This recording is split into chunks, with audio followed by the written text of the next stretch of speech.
ഇന്ന് ഞാൻ ചെയ്യുന്നത് ക്യാരറ്റ് ഹൽവയാണ്. ഇതെല്ലാവർക്കും ചെയ്യാൻ പറ്റും. വളരെ കുറച്ച് ഇൻഗ്രീഡിയൻസ് മാത്രം വെച്ചിട്ടാണ് ഇത് ചെയ്യുന്നത്. ഞാൻ ചെയ്യുന്നത് ഈ ചുമന്ന ക്യാരറ്റ് വെച്ചിട്ടാണ്.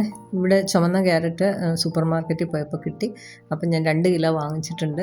ഇനി നിങ്ങൾക്കത് കിട്ടിയില്ല എങ്കിൽ സാധാരണ ക്യാരറ്റ് എടുത്തിട്ട് അതിൻ്റെ കൂടെ കേസറിൻ്റെ അല്പം കളറും കൂടെ ചേർത്തിട്ട് ചെയ്താൽ മതി. ഈ ഒരു കളറ് വേണ്ടവർക്കാണ്, അല്ലാത്തവർക്ക് അതുവഴി ഉണ്ടാക്കാം. ഇനി കളറ് ചേർക്കാതെ ഈ കളറ് കിട്ടണമെങ്കിൽ ബീട്രൂട്ടിൻ്റെ ജ്യൂസ് എടുത്തിട്ട് അല്പം ജ്യൂസ് ഇതിലേക്ക് ചേർത്താൽ മതി.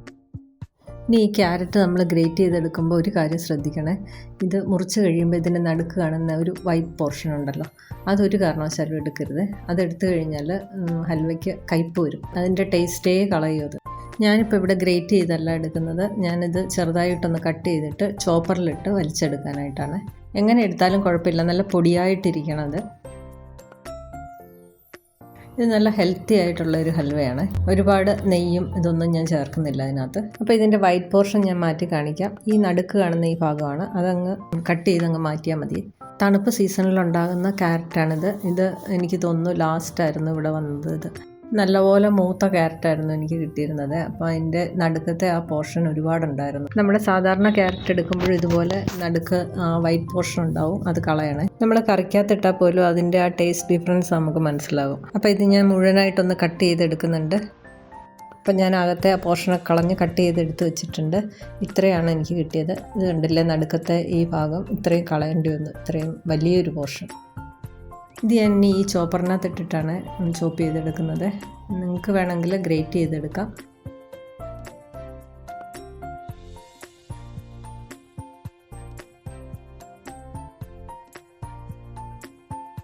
അപ്പോൾ ഇത് മുഴുവനും ഞാൻ ചോപ്പ് ചെയ്തെടുത്തിട്ടുണ്ട്.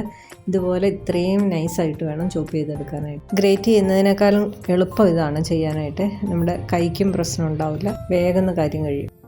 ഇനി അടി കട്ടിയുള്ള നല്ല വലിപ്പമുള്ള ഒരു പാത്രം വെച്ച് കൊടുക്കുന്നുണ്ട്. കുറച്ച് വലിപ്പമുള്ള പാത്രം തന്നെ വെച്ച് കൊടുക്കണം, ഇല്ലെങ്കിൽ ഇത് തിളയ്ക്കുന്ന സമയത്ത് നമ്മുടെ മേത്തേക്കൊക്കെ തെറിക്കും.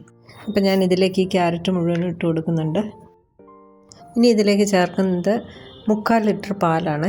3/4 ലിറ്റർ മുതൽ 1 ലിറ്റർ വരെ ചേർക്കാം പാല്. അപ്പോൾ അത്രയും വറ്റി വരണം. പിന്നെ നമ്മൾ പാല് ചേർക്കുമ്പം ഇത് ഈ ക്യാരറ്റിൻ്റെ മേളിൽ നിൽക്കണം, അതായത് ഇതിൽ മുങ്ങിക്കിടക്കണം ക്യാരറ്റ്. ഇനി ഇതൊന്ന് തിളയ്ക്കുന്നിടം വരെ ഹൈ ഫ്ലെയിമിലിട്ട് ഞാനൊന്ന് മൂടി വെച്ച് കൊടുക്കുന്നുണ്ട്.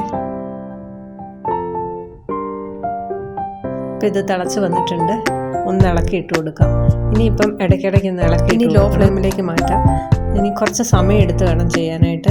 ചെറിയ ഫ്ലെയിമിലിട്ട് അടച്ചു വെച്ച് കൊടുത്ത് ഇതിൻ്റെ പാലൊന്ന് വറ്റി വരണം നല്ലപോലെ. പാല് വറ്റുന്നൊപ്പം നമ്മുടെ ക്യാരറ്റ് വെന്തും കൂടെ കിട്ടണേ. അപ്പം കുറച്ച് സമയം എടുക്കും. അത് ചെറിയ ഫ്ലെയിമിൽ കിടന്ന് വേകുന്നതാണ് എപ്പോഴും നല്ല ടേസ്റ്റ്. ഇത് പുറത്തേക്ക് തെറിക്കാതിരിക്കാൻ വേണ്ടിയിട്ടാണ് ഞാനിതിങ്ങനെ അടച്ചു വയ്ക്കുന്നത്. അപ്പം നമ്മൾ ഇടയ്ക്കിടയ്ക്ക് ഒന്ന് ഇളക്കി കൊടുക്കും, അടിക്ക് പിടിക്കാതിരിക്കാനായിട്ട്. ഏകദേശം ഒരു 1.5 മണിക്കൂർ എടുത്തിട്ടുണ്ടായിരുന്നു എനിക്കിതൊന്ന് വറ്റി വരാനായിട്ട്. അപ്പം നമ്മൾ എപ്പോഴും അടുത്ത് നിൽക്കണമെന്നില്ല. വേറെ എന്തെങ്കിലുമൊക്കെ ജോലി ചെയ്യുന്നതിന് ഇടയ്ക്കൊന്ന് ഇളക്കിയിട്ട് കൊടുത്താൽ മതി.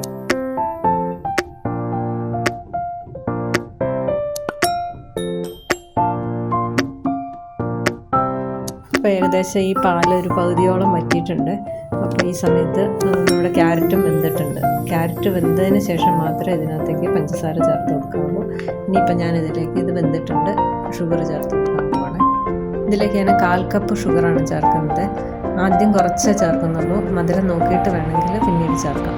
ഇത് നമ്മുടെ നാടൻ ഹൽവ പോലെ അല്ല കേട്ടോ, അതുപോലെ ആവില്ല, പക്ഷേ ഒരു ഡിഫറെൻറ്റ് ടേസ്റ്റാണ് ഇതിന്.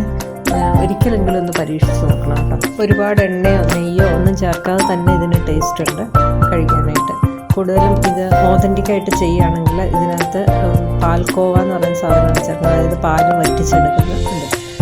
ഞാനിതിനകത്ത് നമുക്കിവിടെ ഇതൊന്നും മേടിക്കാൻ കിട്ടില്ലാത്തതുകൊണ്ട് ഞാൻ പാല് തന്നെ ഒഴിച്ച് വറ്റിച്ചെടുക്കുകയാണ് ചെയ്യുന്നത്. അപ്പം മധുരം കുറച്ച് കുറവാണെന്ന് തോന്നിയത് കൊണ്ട് ഞാനൊരു 2 ടേബിൾ സ്പൂൺ പഞ്ചസാരയും കൂടെ ചേർത്ത് കൊടുക്കുന്നുണ്ട്.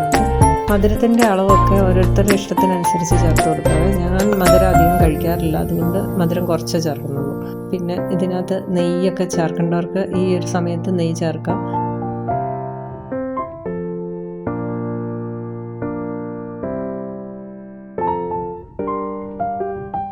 ഇപ്പോൾ പാൽ ഒരുമാതിരി നന്നായിട്ട് വറ്റിയിട്ടുണ്ട്. ഇനി ഇതിലേക്ക് ഞാൻ 1.5 ടീസ്പൂൺ നെയ്യ് മാത്രമേ ചേർക്കുന്നുള്ളൂ. കൂടുതൽ വേണ്ടവർ ചേർത്താണ്. നെയ്യ് കൂടുതൽ ചേർക്കുന്നതനുസരിച്ച് അത്രയും ടേസ്റ്റ് ഉണ്ടാവും. എനിക്ക് ഇത്രയും ചേർക്കുമ്പോൾ തന്നെ അത് ടേസ്റ്റായിട്ടാണ് തോന്നുന്നത്. നെയ്യ് കഴിക്കാവുന്നവർ കൂടുതൽ ചേർക്കുക. പിന്നെ ഇത് ഒരുപാട് ഇട്ടങ്ങ് ഉണക്കി കളയരുത്, ഇച്ചിരി ജ്യൂസി ആയിട്ട് തന്നെ ഇരിക്കണം.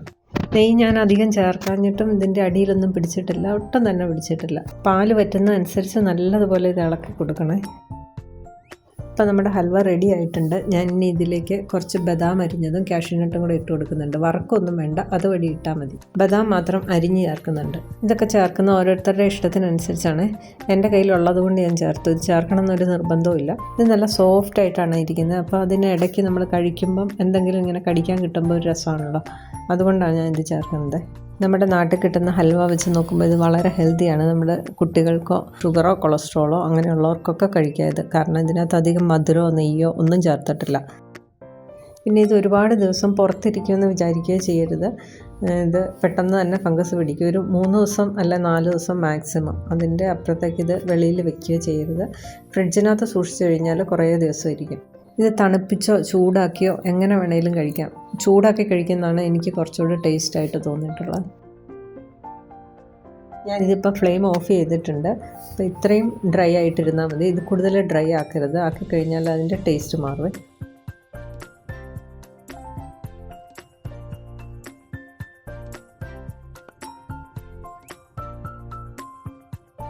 ട്രൈ ചെയ്തിട്ടില്ലാത്തവർ തീർച്ചയായിട്ടും ഒന്ന് ട്രൈ ചെയ്ത് നോക്കിയോ, ഉറപ്പായിട്ടും എല്ലാവർക്കും ഇഷ്ടപ്പെടും.